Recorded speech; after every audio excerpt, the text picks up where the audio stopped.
Por la cantidad.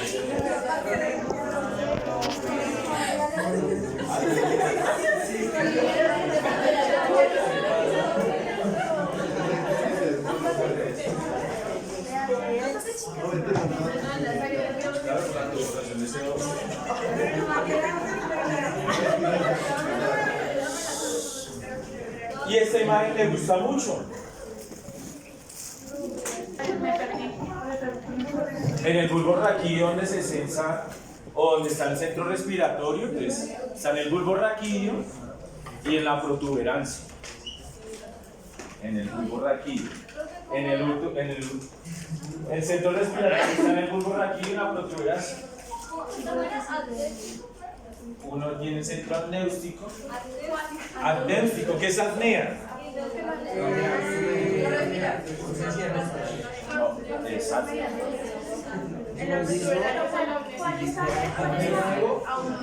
A con la P. ¿En dónde? Con P, pero.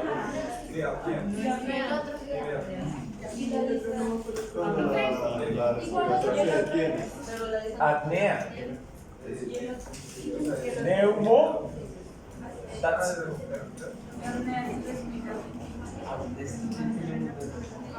Uno estimula la respiración y el otro la inhibe. ¿En dónde está la testícula? El apnéustico está entonces en la protuberancia y en el bulbo raquídeo está el neumotáxico. Y vamos a ver que hay unas células que se llaman las células generadoras de patrones respiratorios, que son las células que están programadas para enviar entonces la señal de la respiración. Generadoras de células generadoras respiratorias.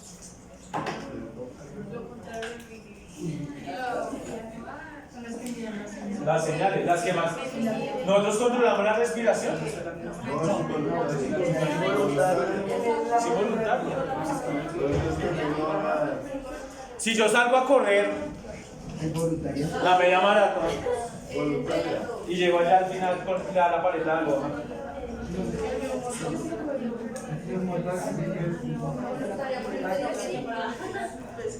exacto. Pero en el caso de Usted sale en la media maratón y llega allá y pucha, Parque Simón Bolívar. Sí, 50 minutos hecho. ¿No? ¿Nunca le han corrido la media maratón? Un día vamos a correr. No, es buena la media maratón. ¿Nunca? Benedito sí la ha corrido, ¿sí? La media maratón. ¿Nunca ha corrido la media maratón? ¿Sí de dónde viene la media maratón? La media maratón. ¿Señor?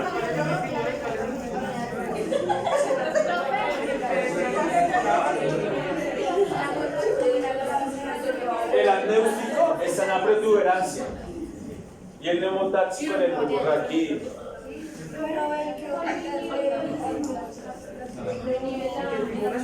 El apnéustico inhibe la respiración.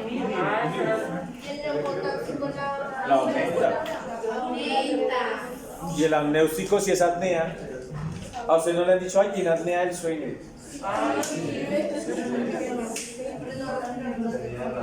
¿Será que se murió? Sí, la apnea del sueño. Exacto. O ustedes están en la cirugía y les puso propofol y entró en apnea. ¿Sí? Entró en apnea. Y cogen y venga, le ponemos acá una aguja. Los que tienen experiencia, porque hay ahí un centro respiratorio.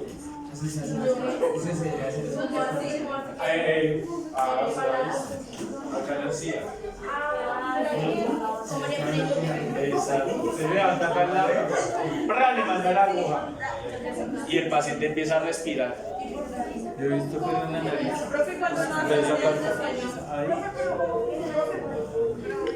¿Y por qué empieza a respirar? Está respiratorio. ¿Quién?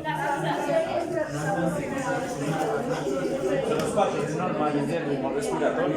Sí, por ejemplo, ¿cuánto es el ritmo? ¿Cuánto es la frecuencia respiratoria de un perro? De 10 a 30. De 10 a 30. De 10 a 30 es la respiración de un perro. Pero, y si un perro tiene 60, ¿ustedes qué piensan? Tiene un problema.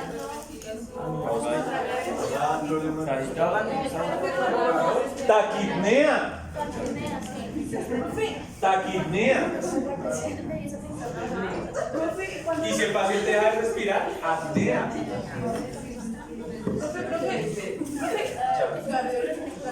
Señorita. Cuando no hace apnea de sueño. La apnea del sueño.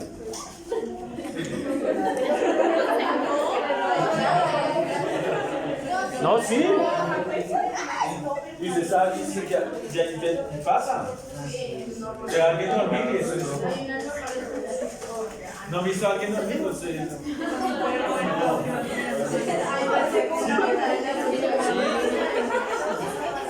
Sí, no, emite calor. Sí, pero si yo veo, alguien se queda dormido, yo lo veo dormir, ¿no?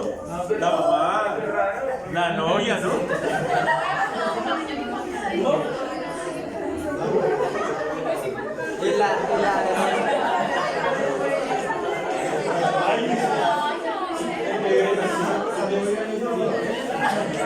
¿No la viste dormir?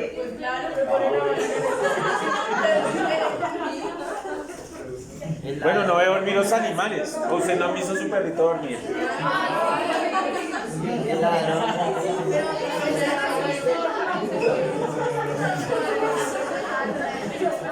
El perrito dormir. Y uno el perrito que ve se le dio la risadita. No, uno puede ver el perrito dormir, no solamente una persona. Sí, yo puedo ver. ¿Tú tienes hermano? ¿Tú has visto dormir a tu hermano? ¿Tienes papás? ¿No? Solo el perrito. Sí. Pero si esto dormir a mis papás.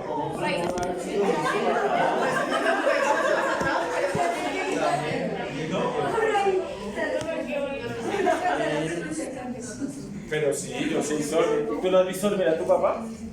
Eso es no. No. Ah, no, tampoco. Entonces, tarea.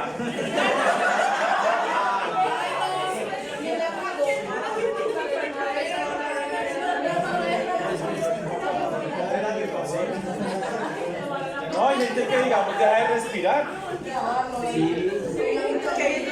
Y hay gente que deja de respirar de por vida.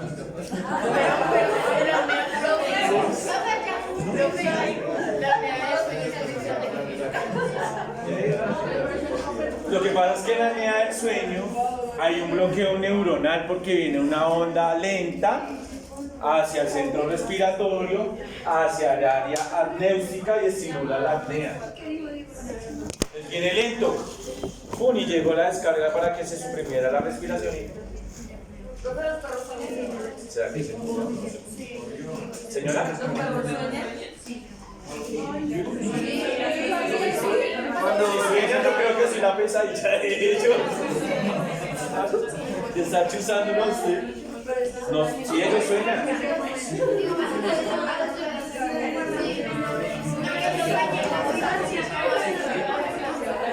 Hoy le pregunto a ver si que soñar.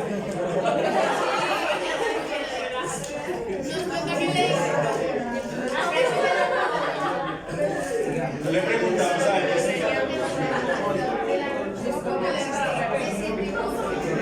Entonces la apnea del sueño. Hay gente que le da apnea del sueño y no le debe por vida.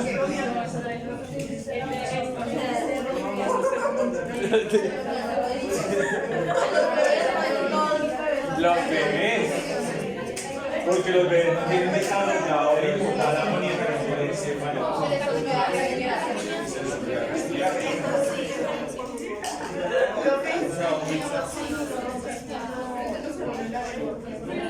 No, lo que pasa es que el ronquido, ya ustedes tienen que descubrir los diferentes sonidos respiratorios. Broncovesicular es el respiratorio normal. Entonces ustedes van y escuchan a su paciente y broncovesicular.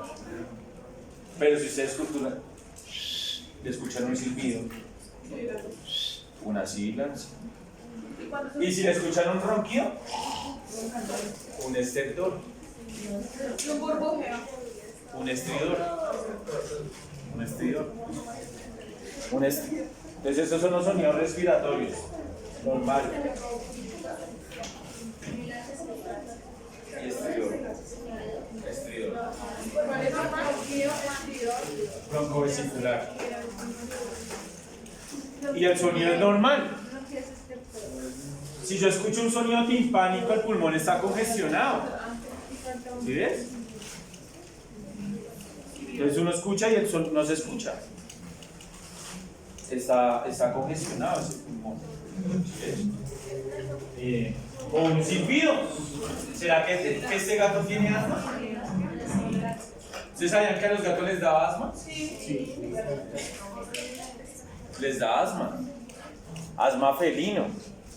¿Cómo se llama cuando tiene silbido? Sibilancia.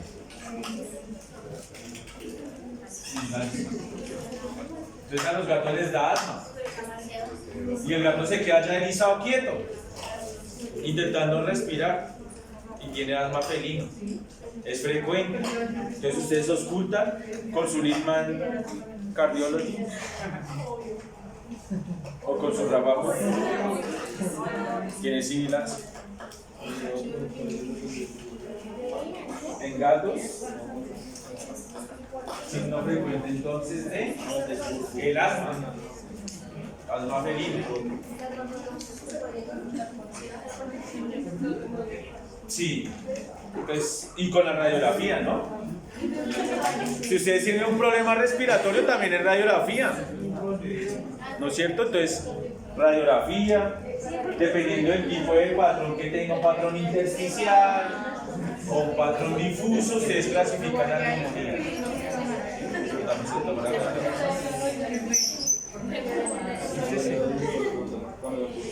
Y como les decía, esta imagen me gusta mucho porque muestra las diferentes porciones que están involucradas con la respiración, desde el sistema nervioso central, el pulmón, ¿sí?, la caja torácica, el tórax, es importante. Los músculos inspiratorios, van a haber unos músculos inspiratorios y unos expiratorios. Uno de ellos importante, el diafragma.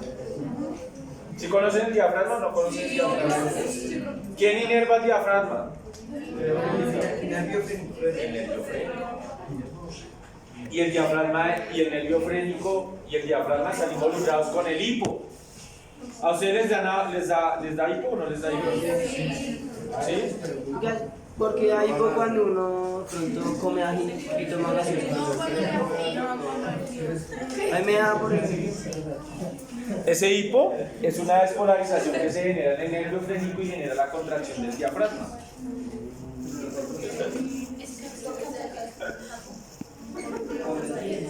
Algún estímulo ambiental, el frío, ¿sí? Algún estímulo químico, él dice que cuando come empanada con ají le da hipo.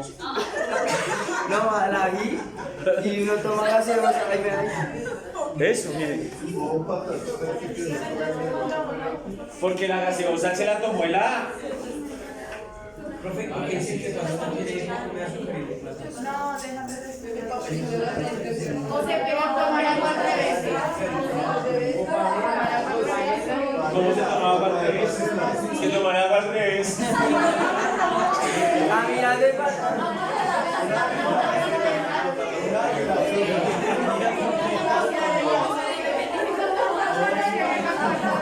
¿Tú cómo tomas agua al revés? Caminar de patrón.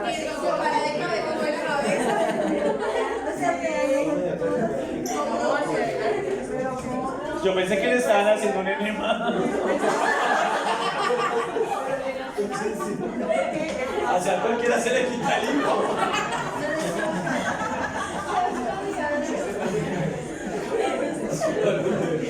Si a mí hacen el enema se le quita el hipo, ¿verdad? Lo voy a anotar. Vamos a llamar a Coco, que es de la medicina interna. Y el tratamiento para el hipo, toma el agua al revés. Sí,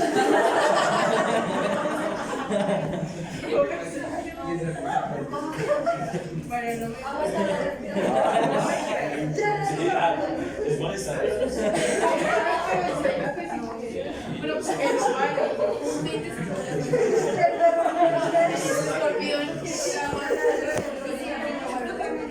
Entonces el nervio frénico.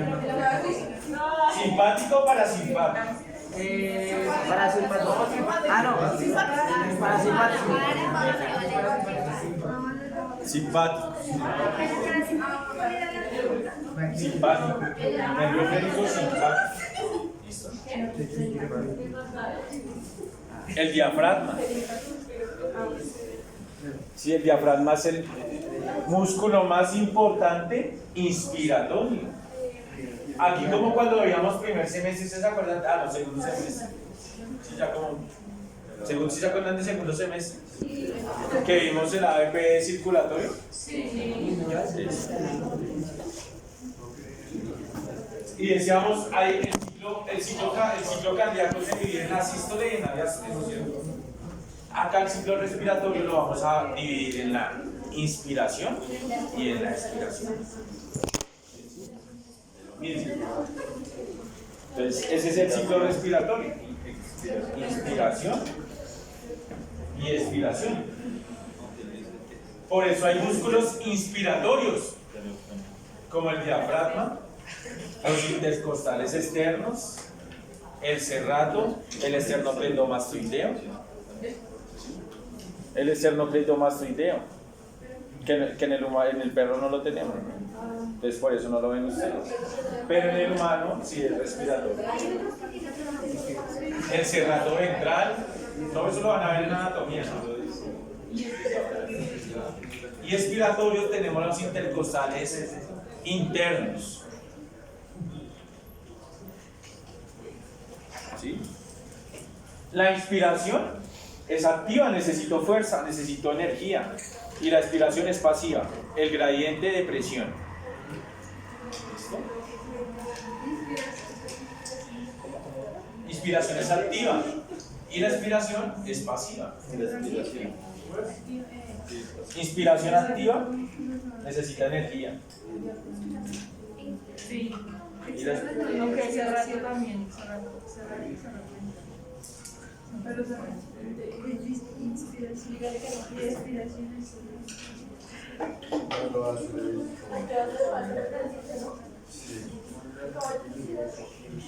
es decir, y nos quedamos en la imagen, es bonita, mira. Ya vemos el sistema nervioso central.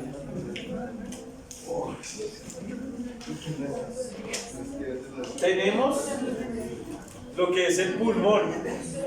Recuerden que el pulmón está cubierto por una pleura. ¿Sí se acuerdan? La pleura parietal y la pleura visceral. La pleura parietal es la que está hacia afuera y la pleura visceral es la que está en contacto con el órgano, ¿listo? Y en medio de los dos, ¿qué hay? Líquido pleural. ¿Sí que eso es fácil? Líquido pleural. ¿Sí? Y esa pleura es importante porque tiene unas características importantes del pulmón, que es la distensibilidad. El pulmón tiene la capacidad de expandirse y de contraerse. A eso se le llama la distensibilidad. ¿Sí? Cuando ustedes vean e insuflen un paciente, pues el pulmón se llena de aire y se agranda. O por el contrario, ustedes van a hacer una necropsia, por ejemplo, cuando les toque ahorita en patología, me imagino. Insuflar es cuando se le envía aire. Y si ustedes cogen y abren acá, ¿qué pasa con...? ¿Ustedes qué pensarían si yo abro un tórax de un perro? La necropsia y le abro. ¿Qué pensarían ustedes? Se vuelve chiquito, se reduce, queda así. A eso se le llama el colapso, cuando se disminuye. Y lo mismo el colapso alveolar. Cuando hay un colapso alveolar, el alveolo disminuye de tamaño. Y si disminuye el tamaño, se engruesa. Porque el alveolo tiene su forma de alveolo que es redonda por el líquido surfactante. ¿Sí ves? Ese líquido surfactante es el que mantiene la composición del alveolo. Ese líquido surfactante es rico en proteínas y en fosfolípidos. Entonces, cuando nacen los bebecitos y que nacen con... Ay, no puede respirar porque nació el pulmón inmaduro, ¿me has escuchado? ¿Te has escuchado? Sí. Hay que ponerle los medicamentos para poderle madurar el pulmón. Y ahí colocamos, ¿qué? Glucocorticoides. Los glucocorticoides ayudan a la producción de líquido surfactante.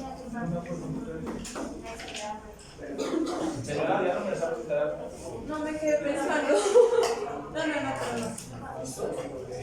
No. Dime. Cruz Dayana. O sea, en la literatura sale que esa capacidad de extensión de algunos recuerdos también es conocido como confianza.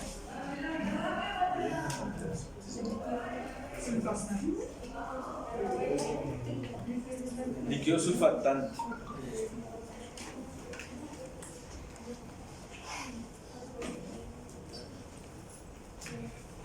Es el que mantiene el alveolo. Entonces, como es un líquido, que mantiene la forma así circular. ¿Qué pasa si se aumenta de tamaño el alveolo? La capa de líquido se disminuye, ¿no es cierto? Entonces, digamos, si es así, eso ya sería más decaído, pero más grande. ¿Sí es? Y si disminuye, ¿qué pasa? Se engruesa.